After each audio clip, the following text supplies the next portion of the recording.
Chapter 125 to 126. Ichika Shu, the head of T&I department of Kirigakure, sat in her office, smirking as she remembered the bewildered faces of the councilmen when she told them about the 2 new rank-ups in the bingo book. Apparently, Konan and Rei of Kiri were really busy in the last months, since they earned themselves SS rank for what they did best: destruction and annihilation. Honestly, Ichika was really glad they left, as they could have been a serious threat to her plans. 3 SS rank ninjas at once, moreover they all are from a single team. I wonder what exactly Team Downpour discovered to enable them to become so strong. Ichika mused, not for a second doubting there were some special circumstances at hand. Since the establishment of the hidden villages, no SS rank ninja was ever raised, no matter how much the villages tried. Before though, despite bingo book not being a thing yet, Ichika knew there were many SS rank people. Hanzo the Salamander was close. Madara and Hashirama were SS rank power-wise, even if they were never acknowledged as such. In the past, many reached such strength and Ichika wondered. Kiga, she called out, and a second later a ninja, wearing a Kiri ANBU mask, appeared kneeling in front of her. Gather a squad and go after one of the new SS ranks. Mei would be the most preferable. Something tells me Rei and Konan are far stronger than her even though she got her rank first. Make sure to be cautious and approach only when you are sure she is alone. I want to know their secret, she ordered, and the ninja nodded before promptly leaving. A brief grin spread on Ichika's face. Now, if only it was so easy to get rid of the pesky clans and confiscate their businesses. She eyed the inconspicuous, innocent-looking letter laying on the edge of her table. I wonder, should I trust and go with the plan of this? Zetsu. The third Mizukage cradled a glass of sake in his hand, contemplating how it all went so wrong. Firstly, Himino died. Now that was his fault, and he was completely aware of it. Then Team Downpour left, and he had no idea what to do about that. On one hand, they were too powerful to antagonize. On another, he was grateful for Rei cheering him up and reminding him of his position. Only thanks to that he still pulled through and became at least somewhat acceptable Kage while he looked for a successor. He kept quiet about their disappearance. And then they started the whole mercenary business, and the council heard about it. Well, that was a quite big shitstorm. But the council understood his take on the situation. How could they antagonize them? Rei and Konan made sure to show they harbored no hard feelings towards Kirigakure, and the Mizukage didn't want any semblance of goodwill between them and the village to disappear. Who knows, they might help Kirigakure out of nostalgia when shit hits the fan. He could only hope nobody in Kirigakure is stupid enough to piss them off. Sarutobi Hiruzen was reading the new bingo book with a twitching eye. Did the Kirigakure infiltrate the bingo bookmakers to sow disinformation? How the fuck could they gain 2 another SS rank ninjas? He fumed in disbelief. Surely if they had such firepower, they would use it in their invasion? How come they did not? Hiruzen swore to pay extra attention to all 3 SS rank ninjas, as even he was very afraid of crossing someone capable of wiping armies. Much less when there are 3 individuals like that in one freaking team. At least the war became very defensive after he won the battle against Kirigakure forces on the northern shores of the Land of Fire, and Konoha entered a stalemate on both the Kusa front and Kumo front, which meant fewer skirmishes. It was more of a waiting game. After he beat the third Mizukage and killed his lover, he came home, enjoyed the cheers at his victory, had a very enjoyable night with his wife, played with his son for a few hours in the morning, and then he found it wise to yell at Tsunade goddamn Senju for not showing up when he called her deployment during the battle. Not the sanest moment of his life, but he digresses. After that, he only remembers a hard fist, his cheekbone breaking, the muscles in the right side of his face tearing, the wall his body slammed into crumbling down, the trench in the ground his body dug, the cracking sound of the tree that stopped his brief, uncontrolled roll on the ground, and blinding pain engulfing him before the world went briefly white only for darkness taking him a few seconds later. Hiruzen Sarutobi awoke in the hospital, where he was forced under the care of a very irate medic, Tsunade herself. Needless to say, his stay at the hospital was utter hell. But he was the professor, and as such, he learned 3 things that became almost religious to him. Never piss off Tsunade Senju. Tsunade Senju is retired. Tsunade Senju doesn't give a shit he is the 3rd Hokage. And since then, Tsunade reminded him of her position as the head of Konoha Hospital, and nothing more on every turn. On every council meeting, even going as far as stating it in her monthly reports.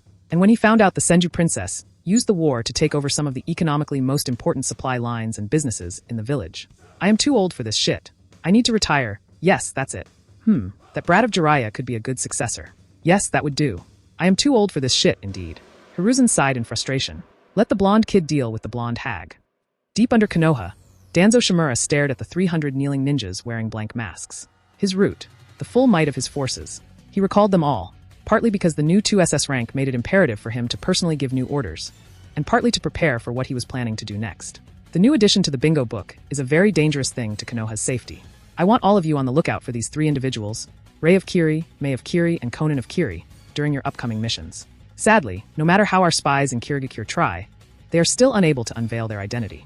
Getting them to serve Konoha or eliminate this threat is however imperative to the prosperity of Konoha, so I want every single one of my ninjas to be extremely vigilant. Any piece of information you can get about them is extremely precious. Danzo sternly spoke. Until further notice, wait for your orders. Dismissed except Toruma. The ninjas all jumped away.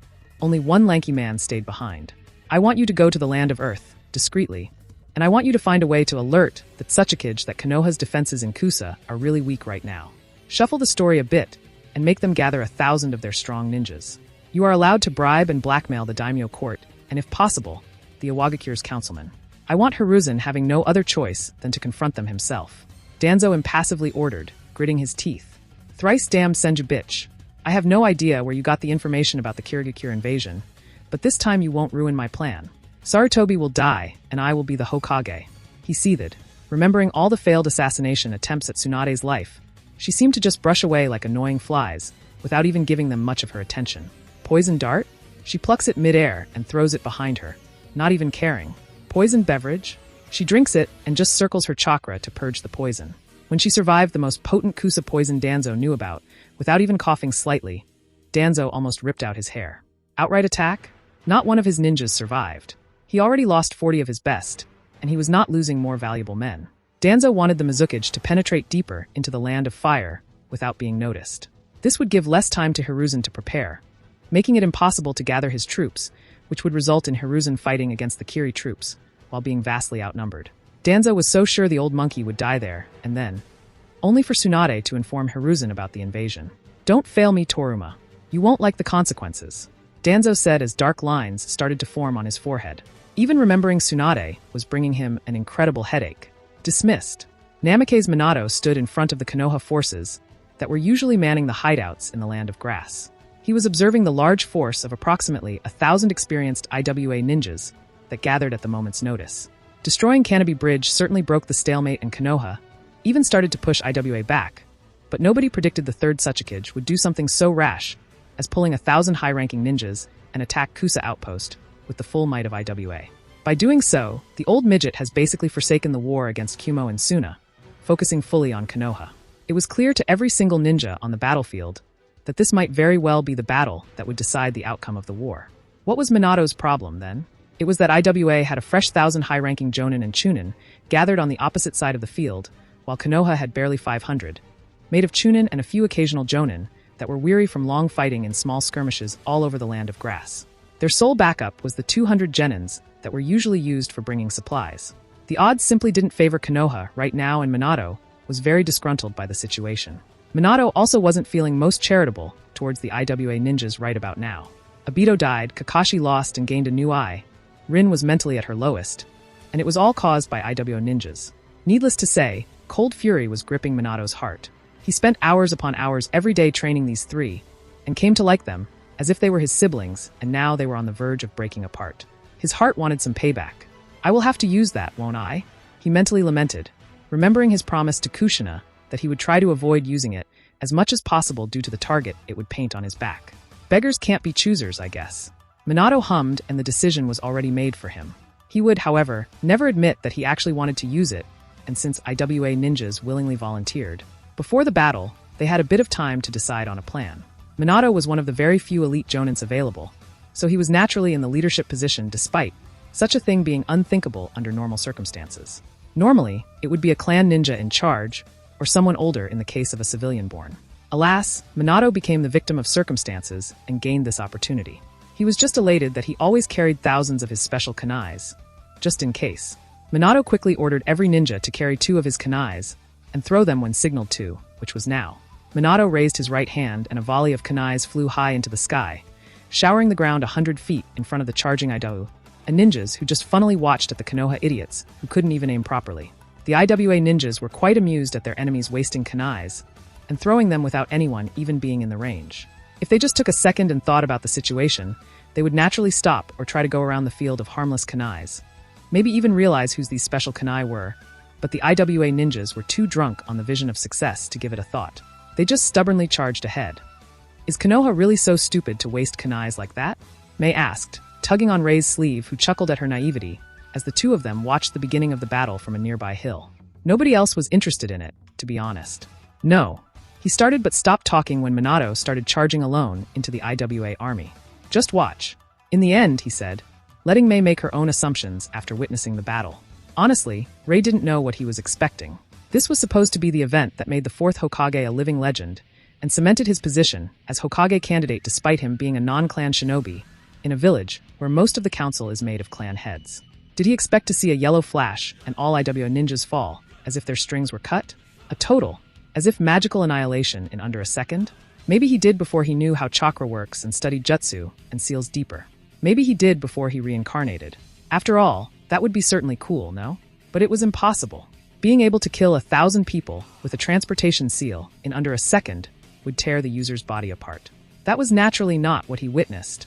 What followed was 3 hours of blood, gore, and screams as Minato Namikaze fought the force of 1,000 ninjas alone, without the aid of the Konoha ninjas who just stood out of range, gawking at him and occasionally throwing kunai or two to any Poraun who got into their throwing range. So much for the will of fire.